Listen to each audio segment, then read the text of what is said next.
We say that a positive integer is perfect if it is the sum of its proper divisors. For example, here's the number 496 along with all of its proper divisors. We can check that 496 is in fact the sum of all these numbers. It's interesting that the first few divisors of 496 are the powers of 2, and the last few divisors are 31 times a power of 2. It turns out that 496 is special. It can be written as 2 to the 4th multiplied by 2 to the 5th minus 1, and 2 to the 5th minus 1 is prime. Euclid proved that if you ever find a number that's of the form 2 to the p minus 1 times the quantity 2 to the p minus 1, where 2 to the p minus 1 is a prime number, then n will be perfect. We can verify this visually as follows. If n is of the prescribed form, then the proper divisors of 2 to the p minus 1 times 2 to the p minus 1 are listed here. They are the powers of 2 up to 2 to the p minus 1, and then you have the prime 2 raised to the p minus 1 multiplied by all of the powers of 2 up to 2 to the p minus 2. Now we create a line of squares using the powers of 2. Here we have 1 square, and next to that we place 2 squares.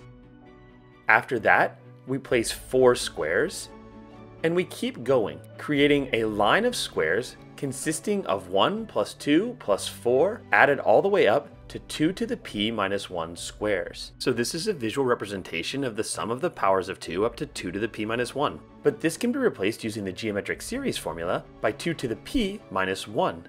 So this is also a geometric representation for the number 2 to the p minus 1. Now we can take another copy of 2 to the p minus 1, and then we can take 2 copies of 2 to the p minus 1, followed by 4 copies of 2 to the p minus 1, and so on, all the way down to 2 to the p minus 2 copies of 2 to the p minus 1. We can again use the geometric series formula to see that this rectangular array has a height given by 2 raised to the p minus 1. This means that the sum of the divisors that we're interested in is equal to the product of 2 raised to the p minus 1 multiplied by 2 to the p minus 1. Therefore, if 2 to the p minus 1 is a prime number, then the number n equals 2 raised to the p minus 1 multiplied by 2 to the p minus 1 is in fact perfect. We have a visual proof of Euclid's theorem. This theorem implies that all you need to do to find perfect numbers is to find primes of the form 2 raised to the p minus 1. As of 2022, there are only 51 known such primes, and here are the values, written as 2 raised to a prime minus 1.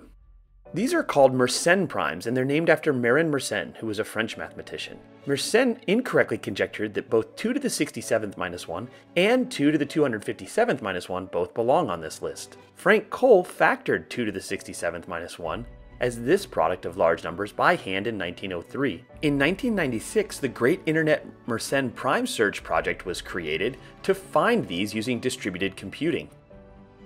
The largest value on this list was only discovered in December of 2018.